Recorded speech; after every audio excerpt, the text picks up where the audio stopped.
자, 두 번째 질문 좀 가볼까요? 다음 질문인데, 이제 두 번째는 보시면, 구독자님, 시청자 아니고, 시청자, 구독자님 잘못 썼어요. 구독자님, 애플님이, 안녕하세요. 서울 재개발 조합원입니다. 대형 평형과 1+1 중에 어느 것을 신청한 것이 나은지요? 그러니까 이제 일부, 지금 이제 도시주환경정비법 보면, 두 채를 줄 수 있는 주택이 줄 수 있는 조항이 있어요. 어떤 감정평가 금액에서 넘어선다거나 주거 전용면적이 넘어선다 하면, 그래서 이제 이 두 가지를 물어보신 거죠. 질문은 똥이 금이 되는 구도심 역세권 저 영상에 달렸던 거고요. 그래서 이제 보시면 주택 비교죠. 뭐 대부분은 세금과 대출. 왜냐면 당연히 1+1 2주택이죠. 요즘에 규정 바뀐 이후로는 당연히 세금 문제는 벗어날 방법이 없죠. 비과세 없다는 소리죠. 그리고 이제 또 나중에 대출 문제도 문제가 생겨요. 분듯이. 그래서 그 문제를 보통 많이 연결하죠. 그래서 그 부분은 대부분 찾아보면 아시는 내용이잖아요. 뻔히. 오히려 저는 이제 다른 얘기를 하나 해주고 싶어요. 저분이 선택에 꼭 그래 세금 문제는 우리가 조절할 수 없고 뻔히 따라오는 문제니 그걸 가지고 판단하기보단 일본 참조하지만 더 중요한 게 있는 것 같아서. 그래서 제가 보기엔 뭐냐면 구역의 사업성과 향후 프리미엄 위치. 왜냐하면 1+1을 줄 수 있다는 건 그렇게 판단을 해봐도 돼요. 모든 구역이 되는 건 아니거든요. 그래서 이걸 설명하고 싶고요. 그래서 보통 이제 이걸 설명하려면 조합의 의미는, 조합원의 의미는 뭐죠? 사업의 주체죠. 여러분이 사업 주체예요. 사업을 하시는 분이면 전체 사업이 수익성이 좋아야 되겠죠. 그래서 사업이면 큰 그림에서 사업성이 되게 중요해요. 그런 의미에서 판단을 하고, 하나는 1번은, 두 번째는 뭐가 있냐면 사업 후에는 부동산은 위치, 즉 이 사업이 강남 뭐 엄청난 위치에서 사업이냐, 제가 어디 위치인지 모르거든요. 지금 이거 몰라요. 모르니까 위치가 아니면 좀 빠진 지역이 재개발이냐, 뭐 빠진 적도 좀 많이 올랐지만 그래도 사업 후에 프리미엄은 다르죠. 한강변의 아파트 프리미엄이냐 아니면 좀 더 올라가서 좀 서울 외곽 지역의 프리미엄이냐에 따라서 많은 게 다르죠. 또 임대 가격도 많이 다르고. 그래서 이 두 가지를 같이 가서 판단해 보는 게 좋은 거죠. 세금은 뻔한 거니까. 세금은 사실은 주판을 튀기기. 여러분이 보유세 부분, 그 다음에 나중에 대출 여러 가지 생각해서 세금 또 비과세 없으니까 그 부분에서 그만큼 오른다면 뭐 그건 판단하기 쉬운데 사실 쉬운 문제거든요. 계산을 해봐서 세금사님 가시면 되니까. 근데 오히려 진짜 판단할 거는 우리가 미래의 어떤 전망, 아까 프리미엄 위치 말하셨죠. 그 다음에 이제 사업성, 이거 사업이거든요. 모든 구역의 사업이 똑같지가 않아요. 그래서 이 구역 어딘지 모르는데 거기에 대해서 판단할 근거가 뭐가 있어요. 그래서 오늘 두 가지 가지고 설명을 해볼까 합니다. 보시죠. 그래서 이제 부동산 현장에서 숨은 힌트 찾기. 사실은 1+1이 많은 걸 의미합니다. 자, 뭐가 더 좋냐고요? 대형평, 둘 다 좋아요. 사실은 둘 다 좋은데 우선은 이제 사업성 관련 상당히 행복한 고민이죠. 이 1+1의 그 규정이 어디 나오냐면 이게 이제 글씨 작죠. 안 보이시죠? 안 보셔도 돼요. 그냥 도시 및 주거 환경 정비법 찾아보시면 되는데 76조에 관리 처분 계획 수립 기준.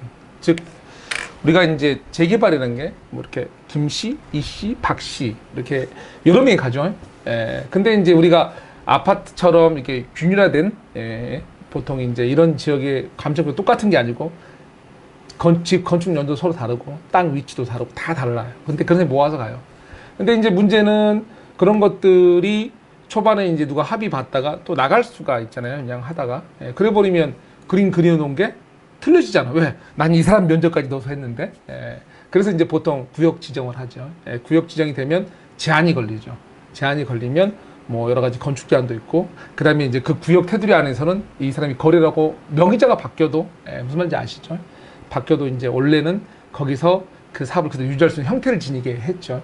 그러면서 여러 스텝, 많은 사람이 있다, 여러 스텝이 있어요. 그 다음에 이제 우리가 뭐 사업 승인도 어디 가겠다 받아야 되고, 또 시공사도 선정을 해야 되고, 왜 건축 전문가가 아니잖아요. 그래서 그런 걸 하기 위해서 정비업체라고 그런 걸 잘하는 전문가, 컨설팅 업체를 들이게 하고, 돈도 빌려야죠. 여러분들이 돈 없으니까 나 이거 내 집만 가고 돈 빌려줘. 근데 이제 은행 입장에서는 담보력이 떨어지는데 막대한 공사비죠. 그래서 이제 그 큰 시공사 지급보증 사업성을 완료할 수 있는 이런 이제 보증 사유가 되어 있죠. 그런 식으로 이제 스텝이 다행히 너무나 상식적 방법으로 흘러가는데 마지막에 이제 저 관리처분이라는 게 아까 말씀드렸듯이 이제 각자 위치도 다르고 모양도 다르고 하니까 이제 간평을 해서 자네 땅은 얼마, 박씨 땅은 얼마, 김 땅은 얼마, 그리고 분양가는 얼마 해서 이제 우리가 얼마 더 내야 돼, 말아야 돼. 근데 혹시나 이제 거기서 이제 1+1이 나오는 거죠. 우리가 남아돌아, 아파트가. 그러면 1+1을 줄 수 있거든요. 꼭 강제 조항이 아니에요. 좀 보실게요. 제가 1+ 의미 얼마나 좋은 거냐면, 그래서 아까 행복한 고민이더라고요. 뭐 가격의 범위라 그랬죠. 그 다음에 종전주택의 전용 면적 범위. 해서 이제 이 주택을 공급할 수 있고, 제가 글자를 할 수 있고를 빨간 줄로 해놨죠. 강제 조항이 아니에요. 근데 이제 하나는 뭐 60 정도 하여간에 강제 조항이 아니에요. 이게 중요한 건 강제 조항이 아니에요. 즉 뭐냐면 일반 분양분, 뭔가 남아 돌아야죠. 아파트가 뭔가 충분한 사업성을 지닐 때 저거를 쉽게 도장 찍게 동의를 받아야 되잖아요. 그럴 때 이제 제한을 할 수 있는 거고, 만약에 누가 말처럼 1:1 재건축, 요즘에 가로정비가 그런 게 되게 많죠. 그런 것들은 진짜 위치의 프리미엄만 보고 가야 되는 위치가 의외로 많거든요. 그런 거는 안 되는 거죠. 그래서 저건 사업성이 좋다는 걸 의미해요. 그다만 사업성이 좋다는 건 추가 부담금이 적죠. 추가 부담금은 대응 평형 하나를 봐도 적을 거고, 2개를 따로따로 해도 적을 거예요. 나중에 대출 문제일 뿐이지, 지금 규제에 의해서. 즉 좋다는 걸 말하는 거예요. 쉽게 끌고 갈 수 있다. 자, 그래서 이제 더군다나 하나는 60제곱미터 이하, 가장 효율성이 좋죠. 요즘에 프리미엄이 엄청나요. 요즘에 각 단지에서도 전혀 밀리지 않는 아주 단단한 소형 60제곱미터, 보통 59제곱미터 많이 나오죠. 전용 면적. 보통 우리가 옛날에 25평, 24평형 이런 것들. 요즘에 한번 알아보시면 아주 막강합니다. 더군다나 전세가 폭등하면서 요즘에, 그래서 정말 강력한 힘을 발휘하고 있죠. 그러면, 얘기가 달라지는 거예요. 그래서 1+1의 의미는 단순하게 뭐 세금 계산이 아니고, 쉽게 말씀드린 거예요. 정말 행복한 고민. 뭐다? 당신의 구역이, 당신의 조합의 사업 주체인데, 뭐다?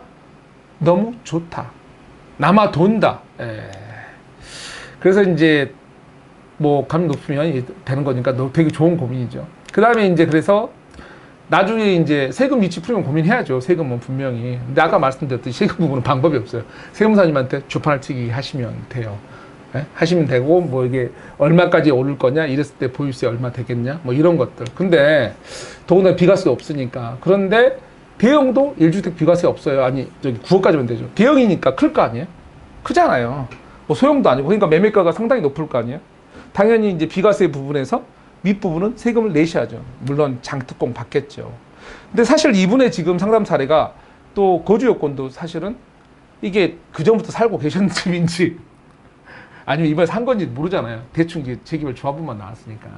그래서 거주했는데 안 받는지 모르겠으나, 그런 조건을 빼고 단순하게 얘기한다면 세금은 주판을 뜯기고, 제가 진짜 판단을 근 건 아까 말씀드린 대로 사업성과 1:1 좋다 이거죠. 그 다음에 사용 승인 후에 프리미엄은 위치 답이에요. 그러니까 누가 봐도 좋은 위치. 뭐 한국에서 말한다면 뭐 압구정 현대 아름답죠. 근데 제 결혼은 아니지만 뭐 이제 한강변이라든가 뭐 기타 좋은 위치들이 있잖아요. 그런 것들은 두 채 있으면, 아니 대형 평형이 갖고 있는 프리미엄이 뭐 메리트가 강남이라 뭐 높긴 높겠지만 아닌 적도 있거든요. 약한. 그러면 그 프리미엄이나 30평형이나 30평 하나, 20평 하나, 이 프리미엄 2개 갖고 있는 거나, 이 프리미엄 값으로 치면 강력한 지역은 이 2개 훨씬 낫죠. 더군다나 임대가 뛴다면 더 하겠죠. 그래서 저는 이렇게 사용 승인 후에 프리미엄과 제일 중요한 건 이제 저는 요즘에 항상 말해요. 임대 가격. 특히 이것도 아니죠. 전세라고 말할게요. 전세 가격.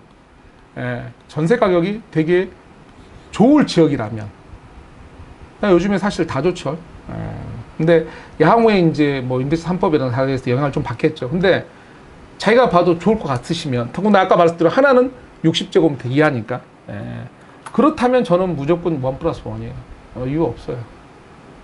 지금의 임대 상승 폭이나 기타 마등을 봐도, 그냥 프리미엄 오른 거 봐도 분명히 1+1이죠. 지금 상황으로 보면. 근데 이제 문제가 하나는 있죠. 아까 말도 이게 대출 문제에 문제가 다 있다고 그랬잖아요. 나중에. 그래서 혹시나 여유 자금이 아니고 없거든요. 대출 안 나거든요. 물론 전세를 넣으면 돼요. 근데 좀 하여간 안 나오면 고민을 좀 하셔야죠. 여유 자금이 없다 그러면 하나라고 가세요. 세금 뭐 장특공 받고 여러 가지 해서. 근데 좀 무리해도 된다. 저는 원 플러스 원이 맞다고 봅니다. 근데 하나 더 해서 제가 금방 사업성 관련해서 이제 아까 그 법률조항 보여드렸잖아요. 근데 거기에 아까 안 읽어드린 중에 두 번째인가? 76조에 청산 조항이 나온 게 있어요. 그것 반해서도 이 사업성에서 잘못 상담하거나 모르는 게 좀 여러분이 잘못 아시는 게 좀 많아요. 현장에서 좀 상담이 잘못되는 건데 제가 자주 있으면 제가 상담을 하면 그 얘기를 와서 이제 손님들 하세요. 무슨 말이냐면 하나 보여드리려고요. 아까 그 76조의 3번에 보면 3항에 보면 청산 조항이 나옵니다. 너무 좁은 토지 또는 건축물이나 정비구역 지정 후 분할된 토지를 취득한 자에게는 현금 청산할 수 있다. 청산 조항이 나와요. 그러니까 쉬운 말로 저럴 때 언제 청산하겠어요, 저거? 한마디로 집 부족할 때. 청산 안 시키면 사업성이 애매모호할 때. 근데 저게 이제 관리처분 때 하는 거잖아요. 관리처분 기준이니까. 그전엔 저분들 대우 잘해줘요. 왜?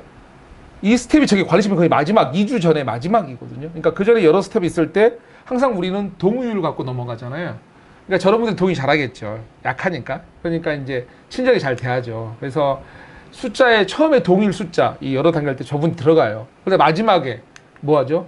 배신을 하는 거죠.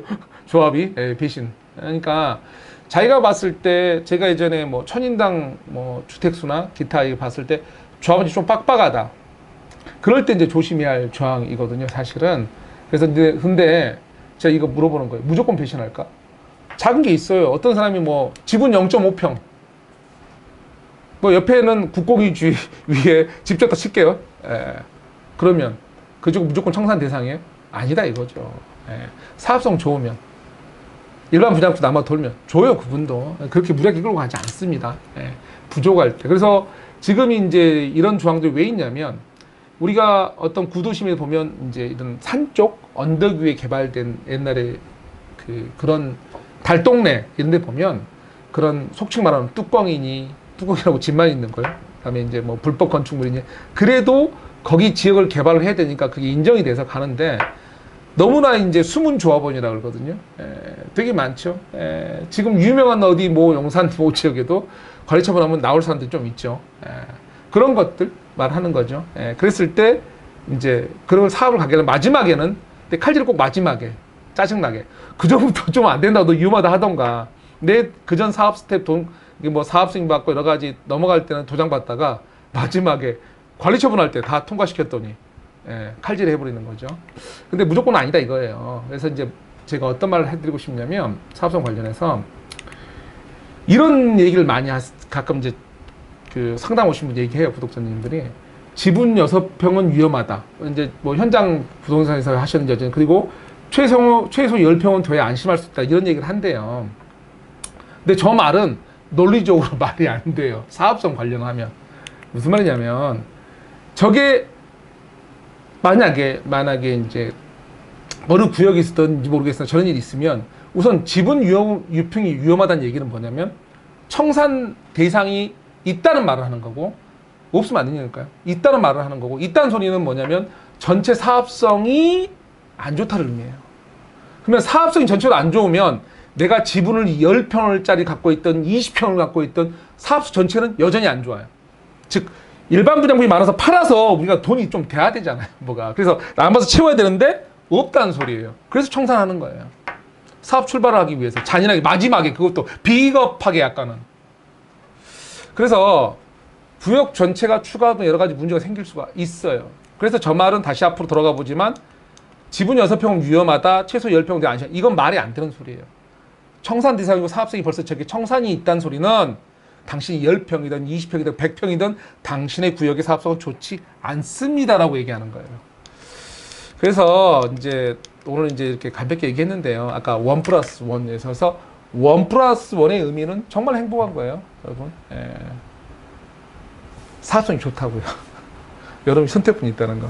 그리고 그게 나중에 향후 우리 위치를 봤더니 임대도 폭등할 것 같고 프리미엄도 각자 많이 오를 위치 같잖아요. 더구나 요즘에 60제곱미터가 워낙 강하니까 임대가도 강하게 받쳐주고 있고 대출 설령 안 돼도. 그렇다면 행복한 거죠. 그래서 애플님 부러워요. 축하드리고. 이번 질문은 여기까지 하는 걸로 하고 또 이제 다른 질문 넘어가 보겠습니다. 감사합니다.